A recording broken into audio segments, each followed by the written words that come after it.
Rabbi Manis Friedman. Hello, thank God it's Tuesday. I just came from Israel, from the World Zionist Congress, and obviously Israel was celebrating the 75th year of independence. And everything, the key word there was Zionism, Zionism, Zionism. However, first of all, it's very hard to understand what Zionism truly means to anyone in particular, because I went to different dictionaries, different websites, different organizations, and everybody has a different explanation of what Zionism is. It seems like more of an opinion than anything factual or concrete. So this is one of the things I would love to speak to you about today, to see if we can actually understand what is the true meaning of Zionism. And of course, is Zionism good for the Jewish people? I mean, maybe when it was originated in late 1800s, maybe it was a very good thing, but is it a good thing now? So that would be the topic for today, and I so look forward to getting your wisdom on all of these things, as the rest of our listeners as well. How was the rest of your trip? The trip to Israel was amazing. Israel is amazing. The people are amazing. I have very mixed feelings about the politics. Well, actually, I don't have mixed feelings about the politics. I'm being nice when I say that. So you were there for what purpose? So I'm a delegate of the World Zionist Organization, and we were supposed to vote on different issues. One of the most important issues that was raised was the rule of return, the law of return, rather, and that's a law that how Israel accepts Jewish people, that this is a Jewish state, and everybody who is Jewish is entitled to get a citizenship there. But in the 1970s, that law was amended, and all you need is one grandfather, and doesn't matter on which side, maternal or paternal, and that also gives you the same right, and pretty much Israel must accept you. So there's a lot of anger around this issue. There's a lot of different opinions about this issue. This is one of the things I would like to get your opinion on as well, and also halachic approach to it. So unfortunately, in my opinion, Zionism today divides the people. The World Zionist Congress was a very good example of that. There's two sides, and it's not as civil as I would have liked to see it be. And unfortunately, anything that divides Jewish people, to me, is not very attractive. That's my opinion. I'm sure a lot of people share it as well. So, that's like a brief overview of what I was doing in the last 2 weeks. But I think it's more important and more interesting to understand from a deeper perspective of where we're at as far as Jewish people and Zionism, and how it's affecting us, and what direction is it taking us. There's a lot of confusion, a lot of duplication. Is this a Jewish state? Of course, a Jewish state. See, I was even a little bit hesitant to answer this, because at some points it seems like it might not be. Yeah, but it obviously is, because Jews have immediate citizenship. However, you don't have to be Jewish. Is that a little confusing? Yes. If you're Jewish, you get immediate citizenship. But you don't have to be Jewish for that. What are you saying? Talking out of both sides of your mouth. So, what is Zionism? Is Zionism a Jewish idea? Well, if you're being Jewish, you don't need any more ideas. Be Jewish. Go with the Jewish idea. Is Zionism the appreciation and the respect for the land of Israel? No, that's Jewish. Is this country in the Middle East a democracy?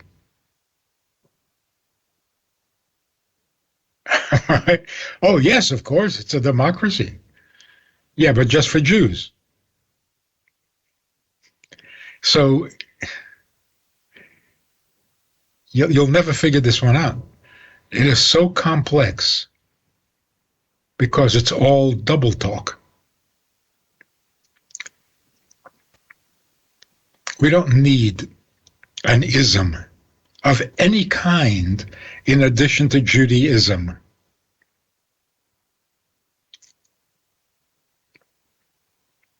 That's what was wrong with the whole concept to begin with.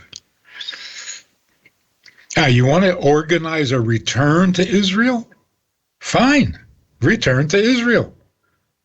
Why are you making a new policy, a new politics, a new philosophy, a new religion? Jews want to go back to their homelands. So go back. You want to organize it under a flag, under a motto, fine.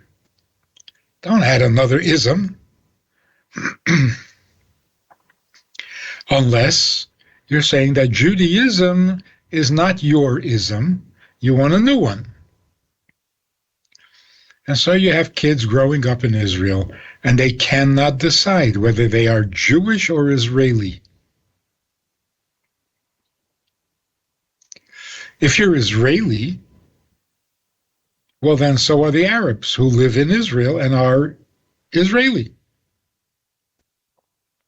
And yet, you're killing each other. So being an Israeli is a dangerous concept. And the whole thing is just so not thorough. It's like some guy sitting around coming up with new ideas every day, not thinking them through, not getting down to real truths. So it bothers me. It bothers me when they say, oh, but Israel is a democracy. So what?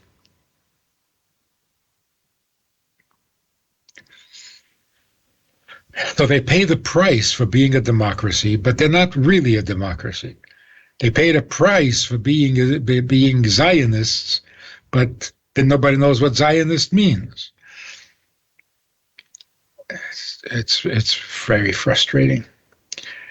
But what we know for sure, what's visible and tangible, there are Jews in Israel who are religious, whether Dati or Haredi, meaning religious and very religious. And then there's the secular, non-religious, anti-religious. That's for sure. That's real. However, in the last couple of months, secularism is failing. It's imploding on itself. People want to say that there's a war between the religious and the non-religious. There's no such war. And what's destroying secularism is not the religious power. It's destroying itself. One of the big mistakes, of course, is adopting all these liberal ideas to where you've completely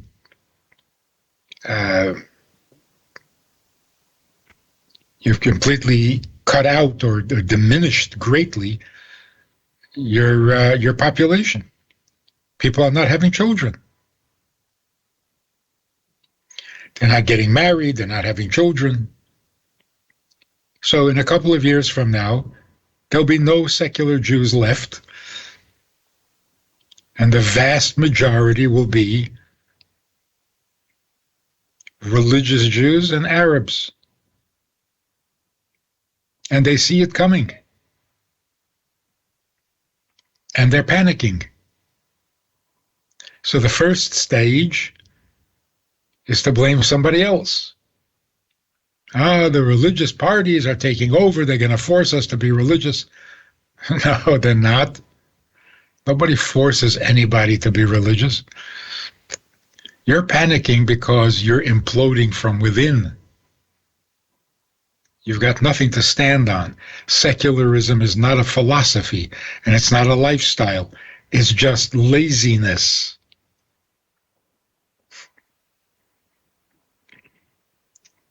So communism went first, democracy came after, completely imploded on itself, and now secularism, it's gone. So communism, secularism, Zionism, it's gone. Whatever it was, nobody was really sure, but we're sure that it's gone. It's over. Rabbi Friedman, what connects Jewish people to Israel? Because obviously in the World Zionist Congress, you have a variety of observant and non-observant Jewish people. There are a lot of, as you mentioned, secular people. Then there's also a lot of Orthodox people. So everybody's Jewish, but everybody's on a different level. But everybody feels very passionate about their connection to Israel. Everybody.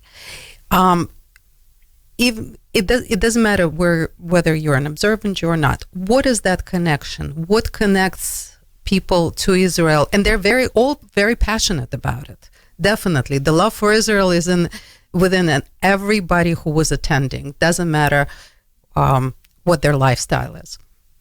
Well, in reality, in truth, you cannot separate love of Israel from the love of Jews. They go together. Like you can't separate the love of the house you grew up in without the love of your parents. If you didn't love your parents, you didn't love the house you grew up in. If you love your parents, you love the house you grew up in. So the focus really should be on the love of a fellow Jew. When Jews get together and they care about each other, they can celebrate their homeland, their birthplace, their country. But here's, I think, behind all the other issues, bottom line, any human being, anywhere in the world and any time in history, was free to choose their religion. I don't mean politically free. That's a different problem. But if you convert to a religion, you become that. If you convert to Christianity, you become a Christian. If you convert to Islam, you become a Muslim. But if a Jew converts to Islam, he's still a Jew. If a Jew converts to Christianity, he's still a Jew. Why? Why are Jews different? Why are you the exception? Why is it that no matter what religion you practice, you're a Jew? The world is frustrated by that. Why can't you be like everybody else? But then again, they know we can't. The previous Archbishop of France, whose name was Lustig, was a nice Jewish boy.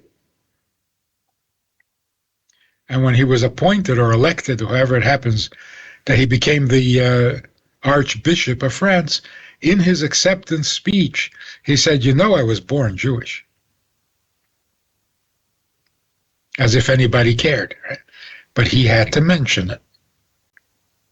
And when he died, he asked for a Jewish burial and that Kaddish should be said for him. So you can be the Archbishop of France and you're still a Jew. Why is that? The other frustration that the world has is that every country in the world, every piece of geography belongs to whoever conquers it. That's the way of the world. The land belongs to whoever conquers it, except Israel. The Babylonians conquered Israel, it was Israel. The Romans conquer Israel, it's Israel. The Turks conquer Israel, and it's still Israel. Why is it different from all other lands? And it's not that Jews think so. When the Romans conquered Israel, they did not call it Rome. When Babylonians conquered it, they didn't call it Babylonia. And it didn't become part of Turkey. It was the Holy Land. Anyway, so these two mysteries go together. Why is the Jew always a Jew no matter what he does? And why does Israel belong to Jews no matter who conquers it?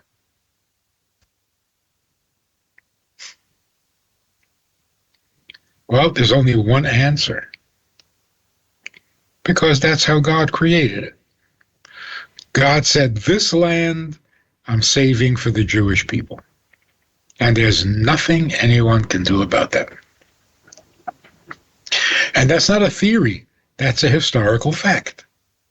No one has ever been able to change the description of the nature of the land of Israel.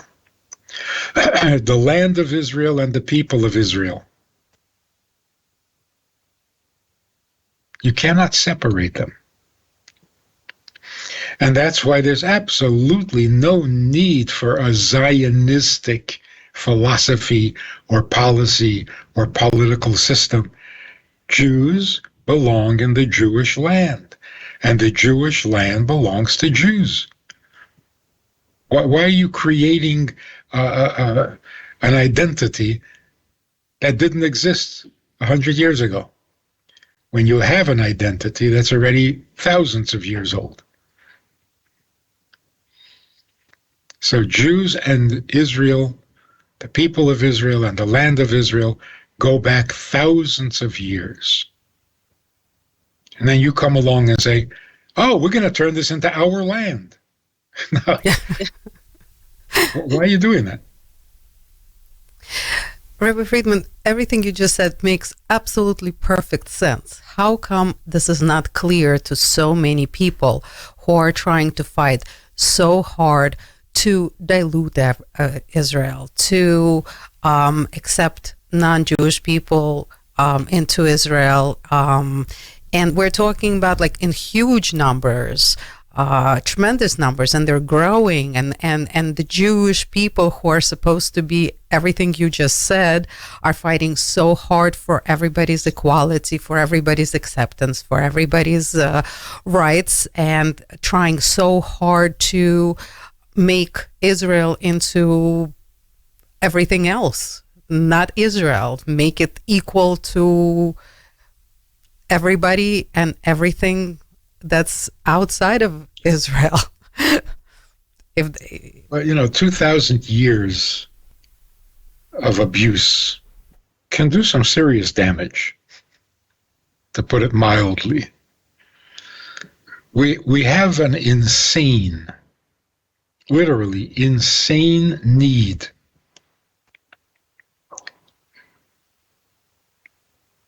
to gain approval from the world that has rejected us and abused us and discriminated against us for 2,000 years. I don't know what that's called in psychology, but there is such a syndrome where you want your abuser's approval.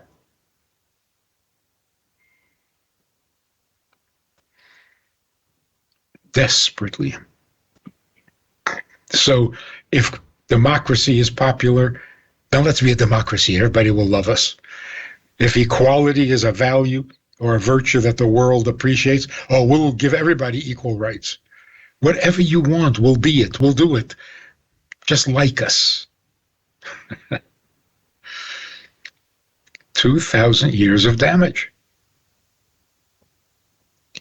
But there's some resilience within us that we've always had, and of course we still have, that says, why do I care what everybody else thinks? There was a meeting years ago, not many, but years ago, in the Knesset, and somebody said, Europe, the European nations are not going to approve of this. And I think Netanyahu said, or somebody said, the European nations? You mean where they had the Holocaust? Why would I care what they want, like, or approve? What are we doing?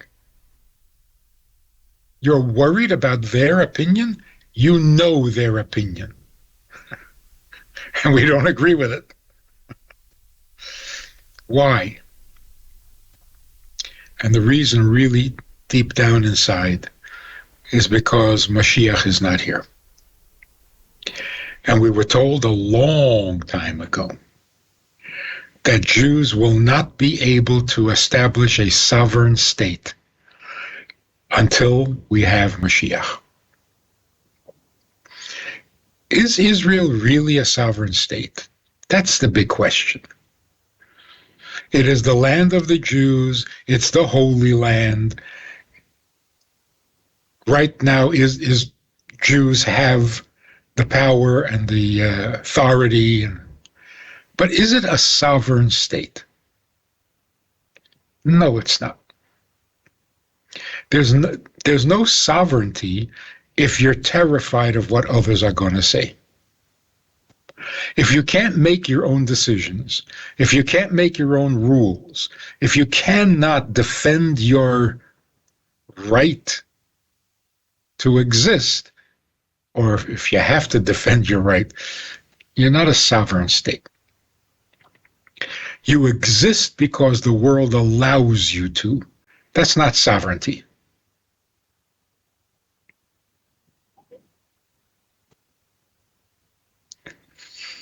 So, if we went back to simply being Jews with Jewish values, with Jewish morals, and with Jewish beliefs, we wouldn't need Zionism, and we wouldn't need the approval of anybody. And you hear the argument, oh, but if we don't, get along with the United States, they won't sell us weapons, and they won't support us, and they won't. Maybe you're right. What that means is that you're not a sovereign state. You can't exist on your own. So you're not a sovereign state. It's interesting that in World War II, France could not stand up to the Nazis. Czechoslovakia could not stand up to the Nazis. Poland could not stand up to the Nazis. But Latvia did. They could not capture Latvia. And it's a much smaller country than the others. That's called sovereignty. If during the Soviet Union times, if a Soviet plane flew over Latvia, they shot it down. What are they going to say? They're going to come after us. It's our airspace. We shoot you down. That's a sovereign state. But if you have to stop and think, should I shoot back now, or you're not a sovereign state. So what should we do? We should absolutely support the Jewish lives in Israel in every way to the best of our abilities. But stop apologizing. You aggravate the world by doing that. Rabbi Friedman, what does it mean? I spoke to, it was actually part of the trip to speak to both sides, the secular side and the religious Haredi side, as they're called in Israel, as we're called in Israel. And both agree that lately the opposition is escalating. In the last 6 months, they actually even identified that in the last 6 months, there's more conflict between these two sides. What do you think that means? Well, there's always been. And until recently, the power was completely in the hands of the secular. Now something shifted. Democratically, by election. But the secular can't take it. So all of a sudden, democracy is not even interesting anymore. This is not our government. We don't approve of it. We're going to shut it down. That's not exactly democratic, is it? Okay. So it had a democracy. Who cares? So we keep paying the price for values that are not even our own. So if it was working, okay, I would understand. It's not working. Why are you worshiping something that is hurting you?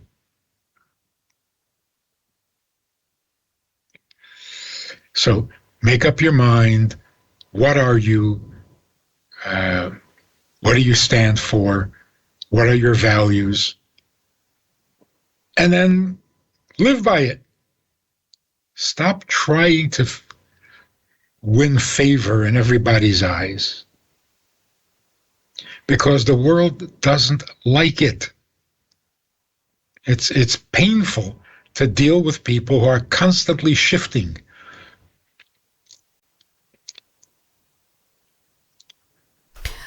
Rabbi Friedman, last Thursday, when we were still in Jerusalem, there was the Million People March who came out in favor of judicial reforms.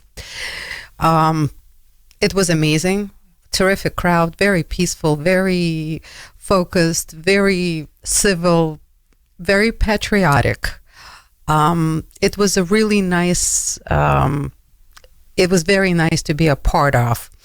And we spoke about it. We spoke about it a couple of programs ago, that it would be nice if people would come out, not against, but for, and it has taken place. Very good turnout. The question is, what kind of outcome do you think, or if any outcome, this will bring for the state of Israel?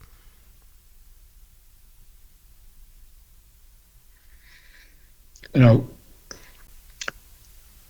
we need to be optimistic.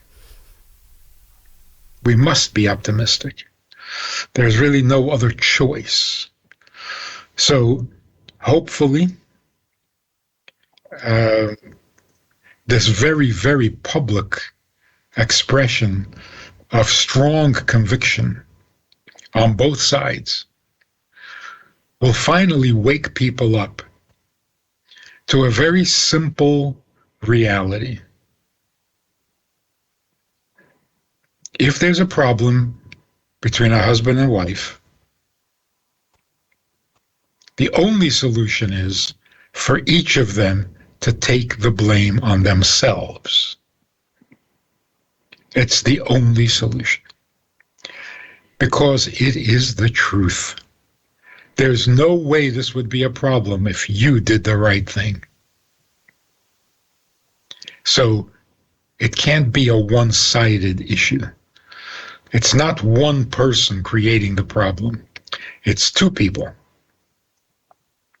But they keep blaming each other instead of taking the blame. Well, you can't do that forever. You can't keep acting as if you do everything right. You've never done anything annoying or upsetting or disturbing, or it's only the other party is wrong. And everything they do is wrong. That's so childish. That's so immature. So all it would take to bring some understanding, because I'd like to think there is no real hatred. There's just very inflexible opinions. So all it would take is for both sides, the most religious and the most secular, simply admit one flaw, one mistake, one bad policy on your part. And then you have grounds for communication. But when you cannot admit any mistake, then there's no talking to you. You're impossible. The religious have to admit that they made some terrible policy mistakes and that they have to correct it.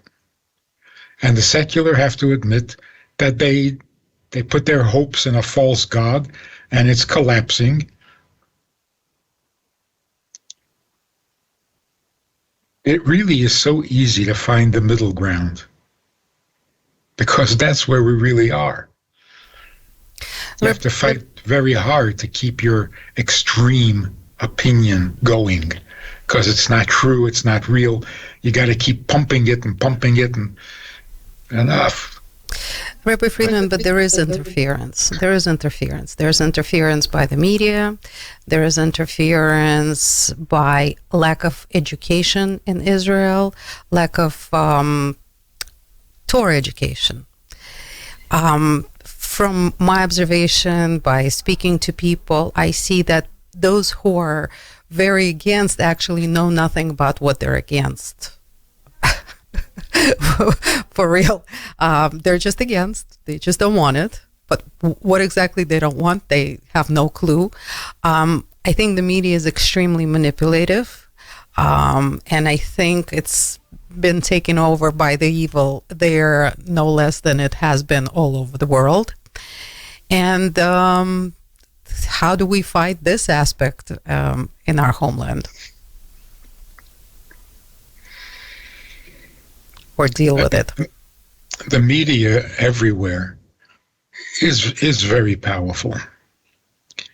But the way they become powerful is by pandering to people's weaknesses, like the weird pleasure of seeing others suffer, bad news, horror movies, or horror news.